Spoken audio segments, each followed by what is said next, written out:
To the project, page 28. We have a case scenario, production levels, basically some issues highlighted in what we have discussed before, and we need to fix those. We need to think outside the box. What you will do to improve, those scenarios. So the project is really not a project as such. It's more kind of Q&A if you want. But some of these questions you could really answer in 5 pages, 6 pages, and you could answer in 2 or 3 sentences. I think it might be the most important part is to outline what is sufficient enough for the question. We say, yep, we nailed it, pretty clear. So does your team, question 1 now, does your team need to be more diverse? What's the answer? Yes. That's a closed-end question. So you don't need to go anywhere. Said no. Fine. Because the team was productive before. Now it's not. Yeah. Why would you? There is no really right or wrong answer. It's a subjective thing. Yeah. If you say yes, you gotta be okay. If you say no and you justify, it's okay. It depends how we look at it. There's so many angles and all of them are right. He said yes. Yeah. Okay. Cool. He said no.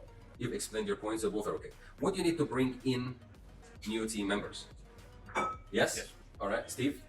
Possibly bring the things to boost morale. Okay. Cool. Seconding people out. Yeah. So how this is how you're rationalizing it. Again, you are rationalizing also your choice.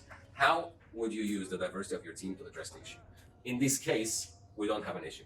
I'm still at question 1 for the project. In this case, this is what we call a leading question. Tell me, please. Having different members of your team from different ethnicities, ages, and levels of experience can bring fresh ideas to your team. Perfect. Cool. Steve, you have another intake on that one? I said restructure the team to match like-minded people together on set tasks to address the areas of need for improvement. Both answers are okay. For question 1, and I want to hear a robust structure for the project from Mark, nice and loud. Does your team need to be more diverse? It can't hurt to have a more diverse team as diversity I brings. need to hear a yes or a no. Yes. Yes. When it's a closed-end question, if you don't give yes or no, you're not answering the question. Be careful with that one. Yes, and then you can say it doesn't hurt and all the stuff that you said. Would you need to bring a new team members?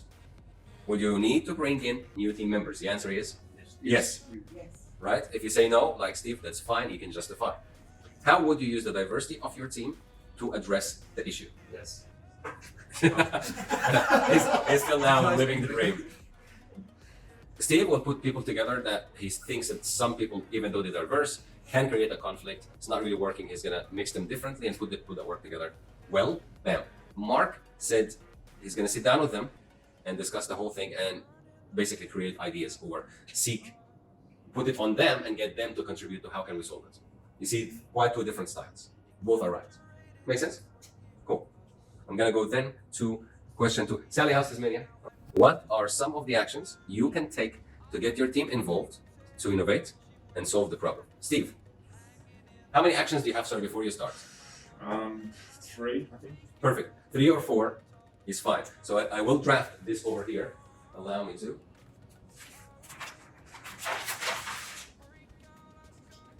So we're at the project, just in case for those who are watching don't get confused. And I am at question number 2. What are some of the actions? We can say 3 or 4 is fine. 1, 2, 3 or 4. Okay. So I'm at the first part of the question. What are some of the actions you will take to basically get your team to bounce off with innovation and solve this problem? Steve will give us a couple of actions. Really identify objectives to the team so they understand what it's provide. So identify team objectives. And then what I like about Steve's answer is Steve is not only just stating the action, he's also provide his rationale, his explanation, his reasoning to why, which is really great, and that's what we really need here. Identify team objectives to ensure they all understand what was required, or what is required sometimes. Right, Steve? Yeah. Perfect. Give me another one, please, Steve. Communicate to the team the need to change or innovate based on the decrease in production levels. Communicate the need to change production levels. Can I add a little bit of a sprinkle for you, Steve? Production levels, reasoning to create an urgency. So if I want to just stand real quick over here on these couple of samples, maybe the second sample. Remember before we said that the ingredient for innovation one of the essential ingredients are time and desperation or need, right? So what you can see here, Steve drafted his answer around the needs, and then I added the sprinkle to create the urgency to really round it up properly. Then we're gonna put the hey, our job's on the line, tomorrow's election, let's not choose Liberal. Right? The need sort of express the urgency. Okay. Yeah, and that's why it says here, but I'm just adding that rationale just to really round it up. I'm not adding something new, I'm just like reinforcing and emphasizing. For the first one, look at objectives to ensure they all understand. This is more operational managerial tactic. Do we have issues with time?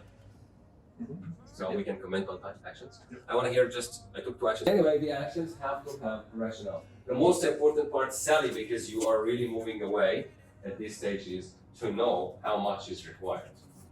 So I'm saying it again. For point number 2, the first part of the question, I need 4 actions.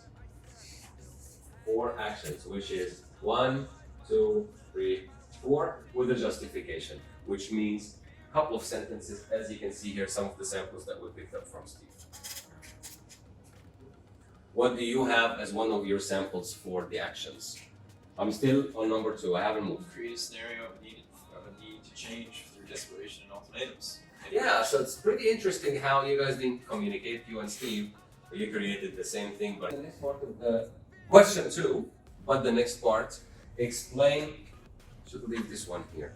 Explain why these actions would be the best ways to get the team involved in solving the problem.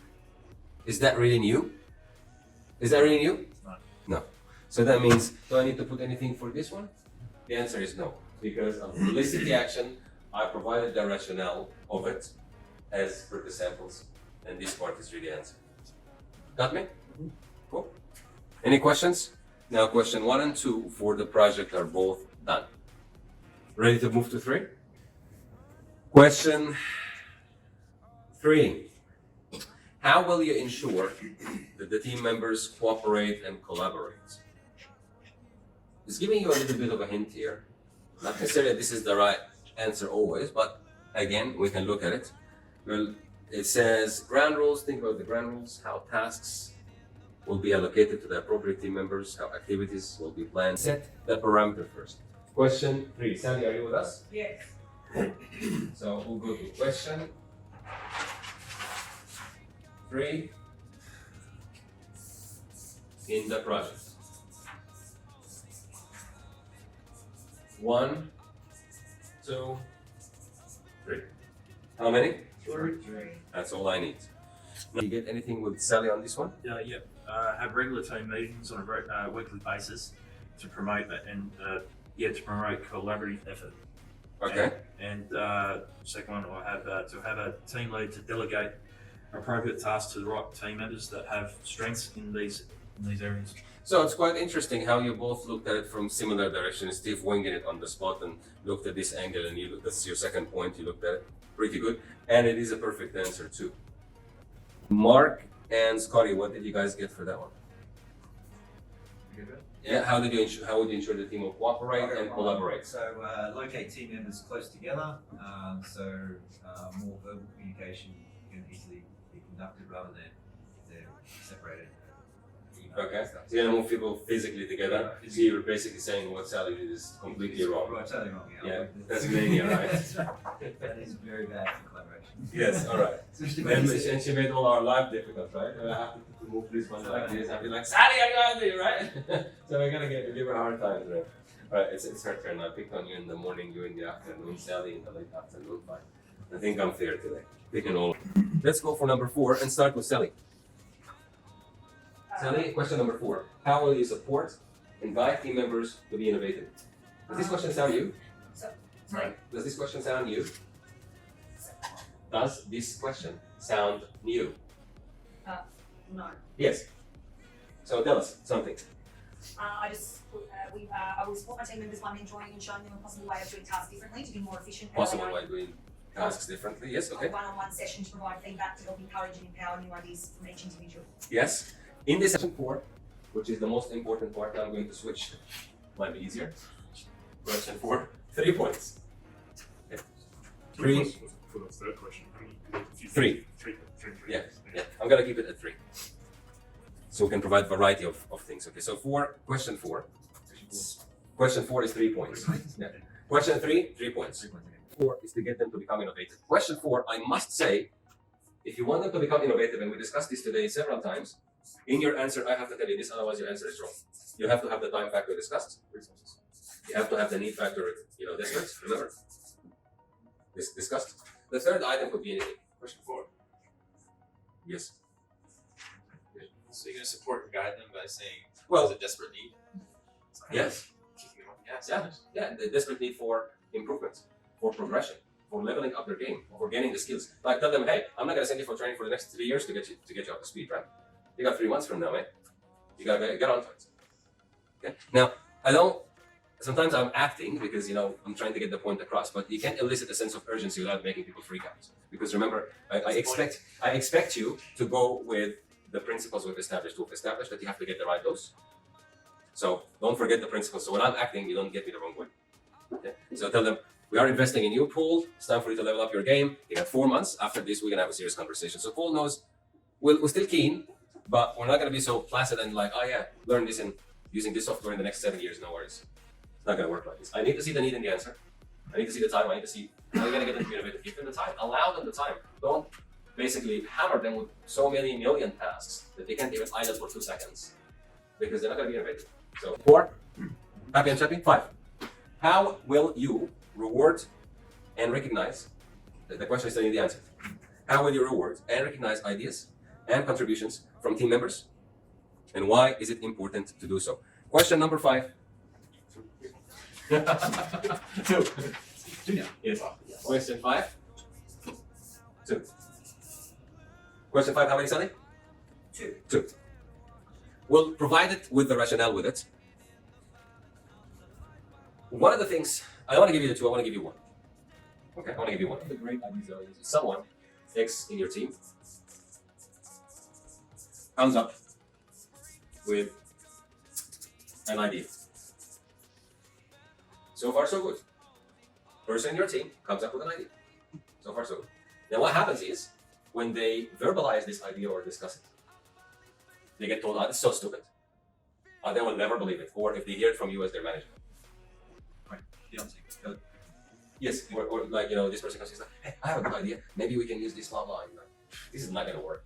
It's so stupid idea. And then you're the manager. This is exactly how to go opposite of what the question says. So the question is saying here, question number 5, how will you reward and recognize innovative ideas and contributions? So you can say, by not doing that. You get what I mean? By not traumatizing or insulting anybody. That's precisely an answer. You can write it if you want. By not traumatizing or insulting or belittling any idea that may seem impractical or unuseful at the time of, and I forgot the word. It's like at the time of birth, like when there's a particular word for it. Conception. Thank you. Inception. Yeah. Actually, both are okay. Inception, at the time of inception. That's exactly the word I was looking for. Thank you. Yeah. What if it is actually a stupid idea? It doesn't matter.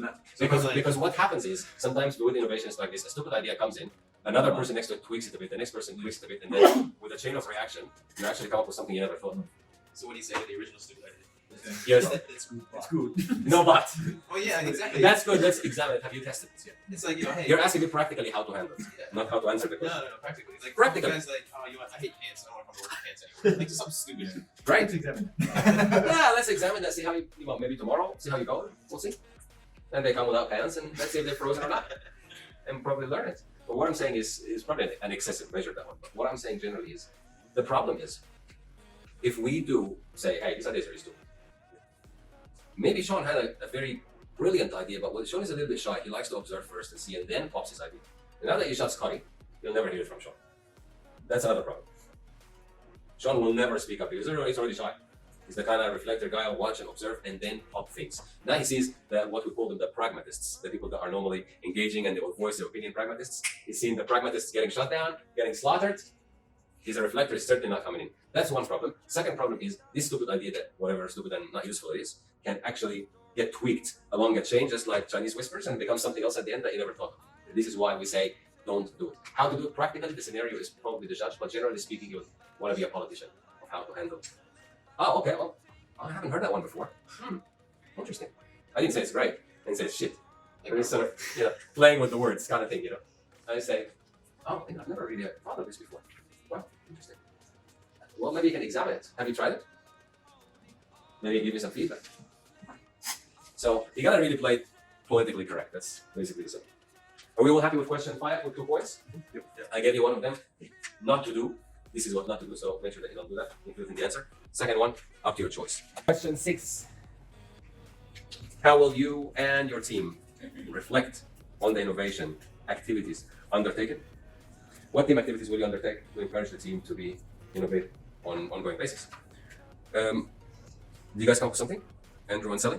Yeah. Yes. Basically, looking back on what was accomplished in a meeting, as in a finish-off meeting, Yes. and go take the team out to reward them and talk about what was done and bond together as a group. Perfect. So you would want to basically reflect. You're precisely going as the question is giving you the answer. How would I reflect? Yep. Meet up with the team, reflect, reward them, all Write that it stuff. down when Yeah. you're meeting. What I want to add for your answer as well is to write a list of what didn't work. That's also another ingredient, which you can call it like history. What didn't work, ensuring to avoid it in the future. So when you look at question number 6 in the project, you can see that the first part of it is a couple of sentences. Let's move on to then the next part of it. What team activities will you undertake to encourage your team to be innovative on ongoing basis? Here I'm looking for a couple of sentences. That's all I'm looking for. Now, you realize essential criteria for innovation. We said time and need. Now, you want to promote that to be an ongoing. If you said, we'll make sure that every couple of weeks we get together, sit down, we call it the innovative day, and just discuss nonsense, rubbish stuff. Would that be a wrong answer? No, that wouldn't be, because you're delegating the time to it. If you said, we'll create a suggestion box that people contribute, and everybody who comes up with an idea that gets liked by 50% of the team, and they think it's a great idea, will get a voucher from whatever shop they prefer for $200. Would that be wrong? Would be wrong. If you say we're gonna factor in the next promotion for the future, that for whatever position you want to be into next after your position, you have to come up with at least 2 or 3 innovative initiatives that have been recognized or received a certificate for to qualify for the promotion. Would that be wrong? Any of these things, anything that works and supports that goal is fine. So a couple of sentences for the top part of question 6, a couple of sentences max for the bottom part of question 6, and that puts question 6 to bed.